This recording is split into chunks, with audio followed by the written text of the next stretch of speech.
Today, of course, Katie McGarrigle, where do I start? Episode 7. What up? Same. Feeling good? Feeling great? I don't feel great. So actually, I thought about, behind the scenes, it's 4:30 here. I was getting a little hungry. So I went to the fridge and I grabbed a string cheese. And I housed it. And it reminded me of somebody here, and I don't know if it's you or if it's Mikey. Do you bite? Yeah. Oh my gosh. Pulling the string cheese apart. Cheese is getting dirty. You get dirty hands. You just bite that thing off like a Slim Jim, but it's cheese. Yeah. I thought it was you because I had this like weird, vivid flashback to the old studio where I remembered either you or Mikey just taking a bite out of it, and I was like, yeah, different way. The bodies are in the basement. What they say, you eat that like a psycho. Yeah, I eat string cheese like a psycho. Yes. Yeah, but I mean, in all seriousness, I'm good. How are you doing today? Yeah, I'm doing better than Monday and Tuesday because the coins are going higher. They sure are. It feels good when you buy the dip and you get a little bit of a bounce. We got Bitcoin at 101.5, and we were down kind of 95 just a couple days ago. Yeah, I mean, as we've kind of alluded to over this series, I have nibbled ever so slightly on both Bitcoin and in ETH. I'm excited for today's topic because when you and Mike and Nick are talking, it's almost like a dialect of a language that I'm starting to understand, right? You know? But I'm excited about today's segment. And yes, to your point, it has been helping out my positions, or my portfolio, I should say. But I wasn't quite expecting it as quickly as that. Yeah. Lots of strong days, though, like you're saying. It feels a lot better, obviously, on the upside, but this is pretty normal. Again, as we talked about, you get these big 5% moves down in a day, 10% sometimes down in a day. Happens on the upside, too. It actually happens more frequently on the upside. Here, we're up 5% in Bitcoin, 5% in Ethereum, Solana up 7%. Other smaller market cap tokens are up more. Memes, which I think you've kind of alluded to. We're going to talk about something new today. We're going to talk about meme coins. We're going to talk about Doge specifically. There's a real exciting reason why. But yeah, they move quickly. You get used to it. You stomach the volatility over time. But it's good to be aware that a 5% move is normal, both on the upside and the downside as you think about risk management. I think that that's a super helpful piece of context to have because, this is fresh on my mind because I also did the show with Chris Vecchio today, and we talked about futures, and he was asking me about like complacency in the markets and if I felt that they were complacent right now. And I kind of alluded to the fact that I think that, yeah, maybe the other shoe is going to drop, but maybe not. Like, we have a new year coming. We have a new presidential administration. You know, there's a lot kind of on the horizon where I could continue to see the bullishness that we've seen. But also to that point, when I was learning about futures, it was really helpful for Pete to kind of tell me, okay, here's like what a normal daily, weekly, or monthly move looks like. So it's extremely helpful that you kind of drove that home again so that I actually have context around what is like a stomachable and digestible move, and where does that ultimately present opportunity if it starts to deviate from that. Well, you know what? We plan to talk about memes, but let's go in this direction for a second. I think we have time for both. Instead of throwing up our slides, let's throw up the web browser here and just take a look at some charts. Here's the price of Bitcoin. Each one of these candles are 4-hour periods. And if you just look at this, okay, what's normal? Well, if we go back to November 28th to December 12th here, I suppose what's normal is almost a $10,000 range in terms of the price. What catches people off guard at first, I think, is how quickly it moves inside of that range. So you often get these defined trading ranges. It's just that they're wide, and it's not necessarily even days between the top and the bottom of the range. It's hours, and those ranges are obviously much bigger over weekly and monthly periods of time. But if I just zoom out a little bit, you can see really how volatile this has been. And apologies, I'm just running a bunch of instances of this. But you can see again, 91,000, you kind of flash down to there a couple times. You don't stay there. That to me is a signal as well that there's been a pretty strong bid in the market, which rips you all the way back up to what has now been kind of a ceiling around 100,000, 101,000. We could go right back down to 95. Sure. But I think it's what you do at both sides of that range in terms of risk management. You want to sell a little bit at the top of the range, not everything, but take some of the profits that you might have if you were buying it at 90. You just got over a 10% move in a day, in a week. You want to trade that. And so again, while people sometimes say this is dead money, a lot of people do just buy and hold this, and there isn't a liquid supply. Because it's so volatile, you don't necessarily need a lot of leverage, and it does present trading opportunities. If you want more leverage, you can trade the futures. Prices are going to be the same for the most part in terms of the price action. Yeah. So yeah, it is good to be aware of that. And we've done a lot of research, Katie, that I'll have to bring up because I know we've talked about to this point kind of Bitcoin as a technology, Bitcoin, the investment case, and looking at it as like this digital gold. But what I'd also love to cover are the volatility characteristics, some of the data, at least historically, what we've seen. And I've mentioned this before, but this often moves more than 20% in a week. And more often than not, that 20% move is to the upside. There's a positive correlation between volatility and volatility expansions and price action. Okay. Versus what you see in, say, like the S&P with the VIX, an inverse correlation. Right. Okay. Yeah, no, I think we've been kind of talking about what the future of, you and I doing stuff together is. So sound off in the chat if you want more of this in some capacity, because I would love to stay on and get into, some more of the nuances that are maybe 102 as opposed to 101.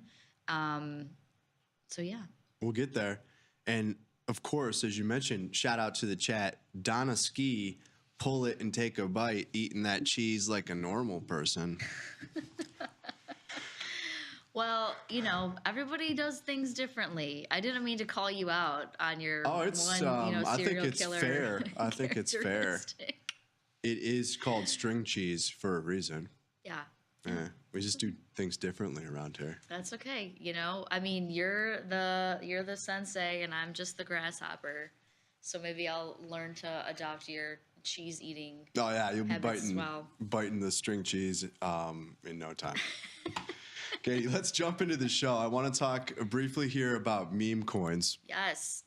Specifically, I want to talk about Dogecoin. We're bringing Dogecoin back to the Tasty Trade platform. Yay. And hopefully Tasty Trade will continue to expand the token offering, but going to start with Doge. And from what I hear, it could be there as early as tomorrow or Friday. We'll let everybody know, but there will be more product coming soon. Yes. And more, hopefully, vehicles to trade. Not something that you can short here, but I would imagine that at some point you probably have a Dogecoin future. I think on some exchanges, there's definitely a way to get access to that. But another vehicle, I suppose, if you want to trade it for one reason or another. And I want to look at this, though, objectively, because I'm not saying that you should jump into this or there's an extremely strong investment case. Should be aware of the characteristics of it, but it will be available to trade. Lovely. On Tasty Trade. Yeah. Coming soon. Meme coins. How familiar are you with this concept, what these are? This elicits a lot of emotion at times, and we're going to get the argument, I'm sure, of there's no intrinsic value, Katie. So, I mean, it's interesting to me in the sense that, of course, it's another vehicle, right? Like, and even in other brokerage firms and, just holistically across the world, like there's event contracts now, there's meme coins, there's derivatives of derivatives and volatility indices on those derivatives. So in one sense, it's interesting because it's like another tool for the toolbox. I obviously live on the internet, much like everybody, and I feel that sense of FOMO and jealousy when you see these people just dipping their toe into meme coins and then just printing money. And there's definitely an air of jealousy and okay, it can't be that easy. And so I don't know. I'm familiar. I am unfamiliar with some of the characteristics in the sense of what makes a good or an ideal meme coin or how would you prioritize picking some, or like what are the characteristics you should look at? So there's still like, and also like how they're created, like on a network or on, like, so there's just like some more functional things there that is confusing to me. But, I work at Tasty, so I know enough, but not probably as much as I should. So Well, impart your wisdom. Okay, let's jump into it then. We'll talk about meme coins at a really high level and then look at Dogecoin as objectively as possible, then open it up to any questions that you have. More than anything, in my opinion, these are just fun things to trade. But to start off with, if people are not familiar with what we're referring to when we say a meme, I think nowadays most people are, but initially it was somewhat of a foreign concept. This is internet culture. This is an image, a video, piece of text that is, according to meme definition, when you Google it, is typically humorous in nature. That said, it's often copied and spread rapidly by internet users with slight variations. If you spend enough time on X, you have encountered memes. Yeah. Absolutely. And I think definitely something that's become much more prevalent in recent years. Maybe, always kind of around, but I would argue post 2020, we've seen a lot more of this. Yeah. When we were all locked inside, we all just became comedians. Yes. And we had to share little pictures with each other on the internet because we couldn't meet in real life. There was growth in the adoption of memes. So that's what we're talking about, we're referring to. But let's talk about what are meme coins. And we threw this out there a while back on one of the Tasty Crypto episodes. But the way that I view this is it's the intersection of internet culture, social dynamics, and blockchain. Tokens inspired by internet memes, they have no actual value. Yes, that's true. That's okay. Right. I guess I should say that from kind of more of the fundamental intrinsic sense. But there is value. It's derived from community of just people getting excited about it, people having fun. There's not really the same fundamental, fee revenue that comes from the network or the digital gold investment case that might exist around Bitcoin. But what it really is the financialization of culture, specifically internet culture here. Maybe that lasts, maybe that doesn't. I think it has some staying power. But that's what we're talking about. Okay. And in recent months and really this year, 2024, this has exploded. It's become, in terms of memes, whether it's trading meme coins or just even launching meme coins, it's become a use case for some blockchain networks. You've seen significant growth in Solana because of meme coin trading. So that said, and stop me at any time, let's talk about I guess what as you would refer to, the OG of meme coins. That's Dogecoin. Okay. This is coming to Tasty Trade soon. I look at this as the beta for the space or the benchmark. It's kind of a proxy for the performance of meme coins as an asset class, if we want to call it that. I know I kind of laugh, but I do think there is some truth to that in terms of meme coins being an asset class. But Dogecoin was created in 2013. For a little background, initially created as a joke. It's the Shiba Inu dog that was a meme at the time. Yeah. So this is the original meme coin. The meme was that everyone's seen the picture of the Dogecoin dog now, or the Shiba Inu that's based off of. The developers that launched it, I think at the time, as the story goes, launched it as a joke. Maybe kind of flying in the face of the speculative nature of cryptocurrency at that point in time. Bitcoin was around, Ethereum was in development in a sense, and here we have Dogecoin. That said, it was quickly adopted. A community grew up around it. Doge was used to transfer value. The blockchain is similar to Litecoin, similar to Bitcoin as a result of that. It's faster, has a different kind of supply dynamic. So there's inflationary supply for sure. Okay. But people quickly started to use this. And what was initially launched as a joke, and I suppose was worthless when you looked at it, is today the 7th largest crypto by market cap. And which network did you say this launched on? It's on its own blockchain. Oh. Yeah. And so that's a little bit different than compared to what we've seen on Ethereum, some of these layer 2s that make it cheaper to trade. We haven't really talked about those yet. But on Ethereum, you have memes. Yep.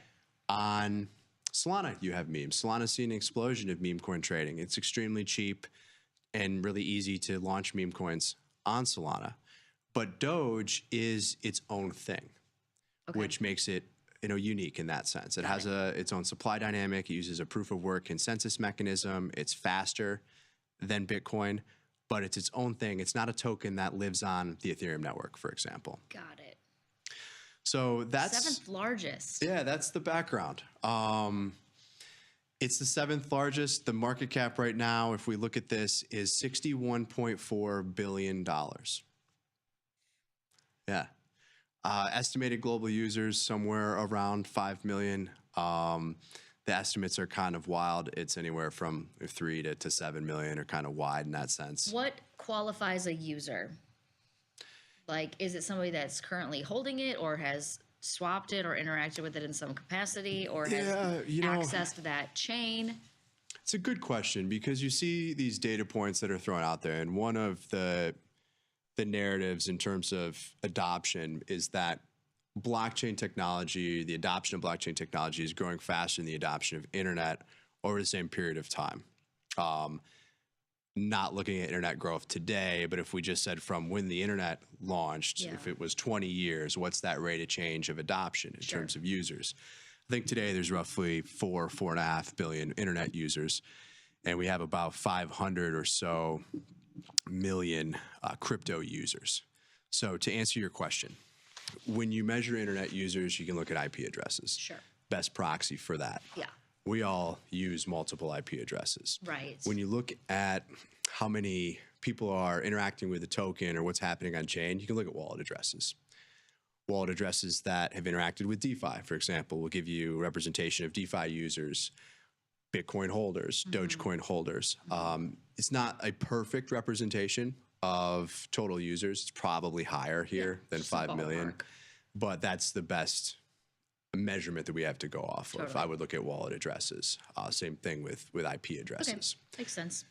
So this is something that is interesting. It's got a median yearly return of 20%. Doesn't seem that high relative to some of these others, but this goes down 90%, and then can go up 1,000%.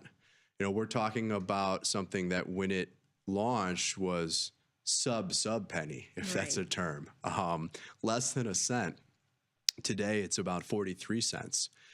It's up 356% this year. Over a 3-year period, it's up 143%. But as you can see in the chart below, we have a 3-year period that we're looking at, and it can be down in negative territory and then just absolutely explode higher. Right. I mean, 356% return year to date. Yeah. That's the example. Exactly. So you were in deep red negative territory for years, and then you exploded higher, and it gets you a 3-year return of over 100%. There's a lot that contributes to that I do think is real. When you look at this, you say, what's the intrinsic value? Well, people are using it. They're excited about it. If we go back to examples such as Elon Musk on Saturday Night Live, that was the prior peak. You have the Dallas Mavericks, who I believe you can still use Doge to purchase merchandise and possibly even tickets. Mark Cuban is a fan. And so you have this kind of celebrity endorsement almost, but it has real use cases. Yeah.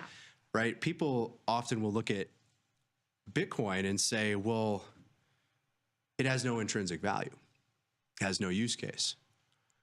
I would argue that there is a bit of value associated with money that's not controlled by the government at the end of the day. Not that it's always used for that purpose, but I would think that's valuable in some capacity, maybe not necessarily to all of us as U.S. citizens all the time, but globally there's some value there. Same thing exists here. It's a value transfer mechanism. Sure. It's seeing increased adoption. Does that justify a $60 billion valuation? I don't know. But that has been the investment driver up to this point. For some people, it's a lottery ticket. You had mentioned how you see people just get rich overnight. You don't see as many of the poor overnight, right? But that happens too. It's extremely volatile. That's the risk. Yeah. But there is that chance, and that exists everywhere. Go to the casino, bet on sports. Yeah. speculate how you see fit. You're free to do that. And that's Buy what this penny offers. stocks. Yeah. Like that's the same, it's comparable. Buy out of the money call options, 5 Delta flyers, right? Yeah. To an extent, I think that exists here too. But as we get deeper into memes, and we're just really talking about Doge today, but as you get deeper into it, you also realize that it is a tangible mechanism for a community to kind of rally around. And what often starts as a joke or is launched where it doesn't exactly have any value, value can kind of materialize or evolve.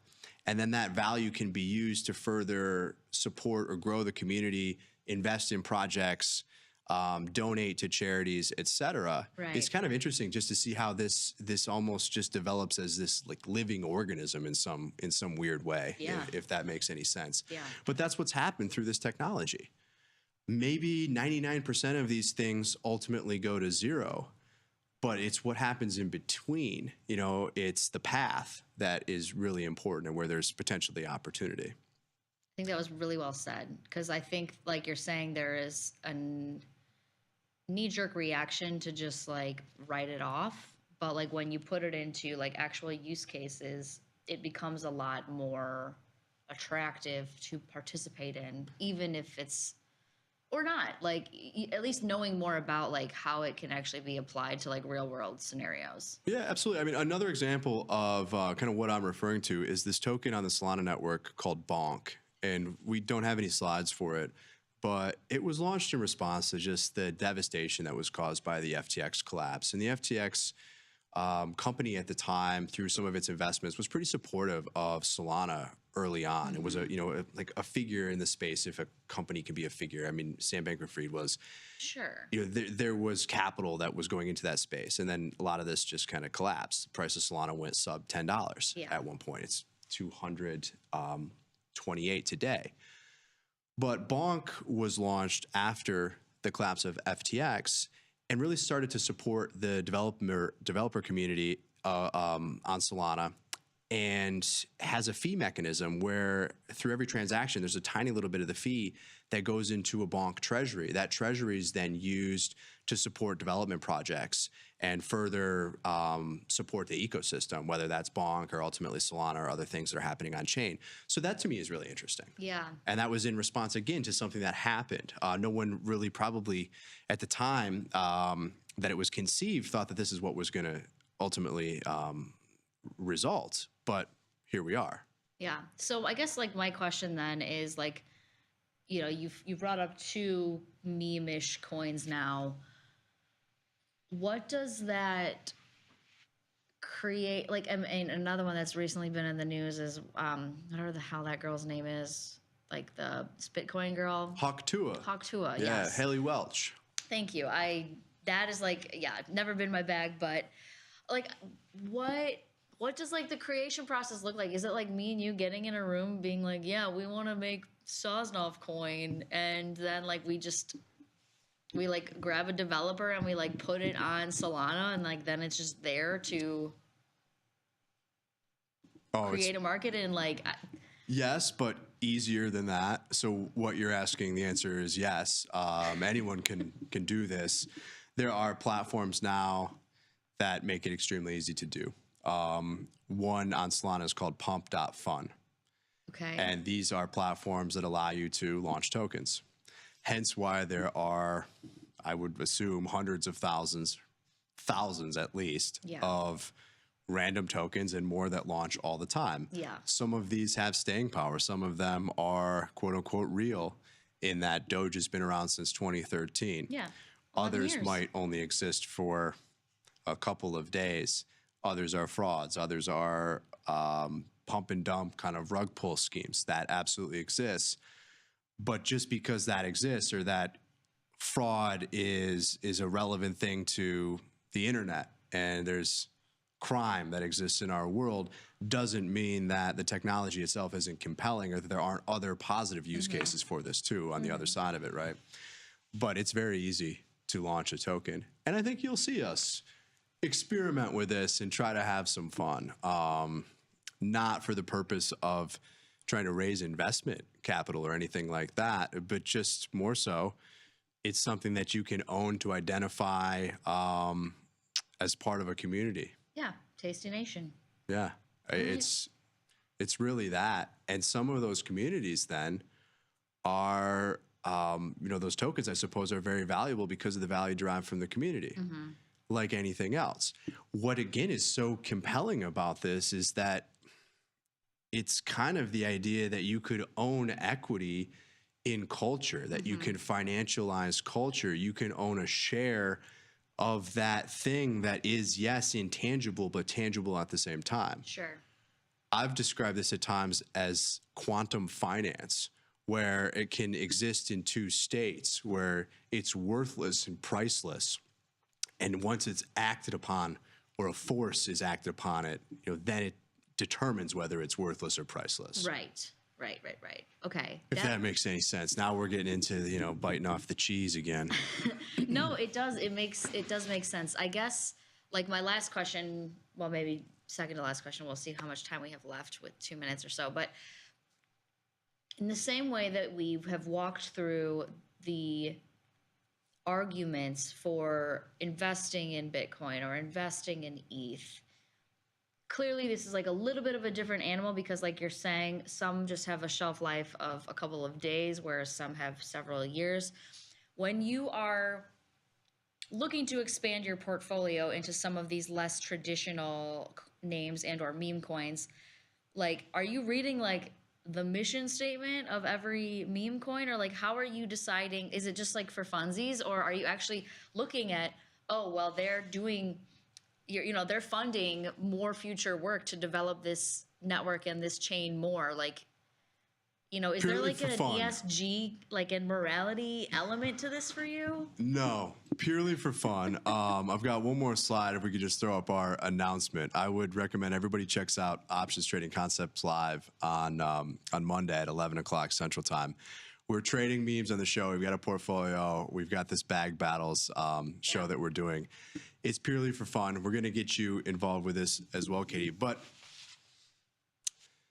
yeah, I think from the volatility perspective, the asymmetry, that's interesting to me, that you have this thing that it maybe goes to zero or is worth nothing. No one's advocating that you put lots of money in this. But if you wanted to put $25, $50 into something, the same way that people have fun betting on sports, and some people do that professionally, that's what's interesting to me. When I look at, okay, what goes into deciding whether or not something's a smart investment, relative to what time frame, I'll use FARTCOIN as an example, right? As silly as this is a token that was up huge today, 60% or so, $500 million market cap. That sounds insane, right? But when you look at this and you realize that this stupid thing is going to be funny to just about anyone that encounters it, and as a result, they also might want to own a little bit too, and you have, just people saying ridiculous things on Twitter, talking about hot air rising and it has to go up, or FARTCOIN's ripping. All of that just plays into it. That's why, for a moment in time, it reaches those valuations. And people will just argue about this over Twitter, and they look at some stupid print where it's 500 million or 500 billion or whatever. It's not 500 billion. But you get my point. $500 million market cap. How could that be? It's larger than these real companies, blah, blah, blah. Well, that's off of some ridiculous print. I don't think there's liquidity at that price. I mean, clearly there's some trading activity there, but if everybody wants to sell, there's no buyer at that level. But it's fun. It's funny. Yeah. And if you happen to get right a couple times, you might make a little money in the process. Yeah. I don't know. You have to sell it to make the money. But the first time I saw the coin dog in me, it's worthless. I bought some, I lost my money, but it was funny to say, I got that dog in me. And then there are other people in the office saying, you got that dog in me? Yeah, It's just stupid. Yeah, but it's like when you go on vacation and you buy like a dumb tchotchke from a souvenir store. Yeah. Just for a laugh. Except that these have liquid marketplaces online that you could trade 24/7. Yeah, exactly. So we're having fun. We'll see. I hope that I think memes are going to stick around. It's like anything else, though. There is risk involved with it, and maybe a lot more risk here. but with risk comes reward. And so we're going to keep talking about this on Tasty Crypto, and tune in on Monday at 11 a.m. to check out Bag Battles. Yeah, Snoopy Babes, FARTCOINs, and MAGA memes. Yeah, we rebalanced a little bit. So we're going to have the portfolio up on the screen soon. There'll be a tracker. There's a lot more that's coming, and we want you to get involved with it as well, Katie. Awesome. I'm looking forward to it. Thank you for explaining this to me. Another area of crypto has been discovered. Awesome. Well, thank you for coming on the show. Thank you to everybody that's watching and popping in the chat here, contributing to the conversation. We see you. So shout out to all of you guys. Thank you for showing up. But that's going to do it for our show. Victor Jones is up next with The Price of Truth. You don't want to miss it. We'll be back on Monday next week. Until then, I'm Ryan. I'm Katie. Peace.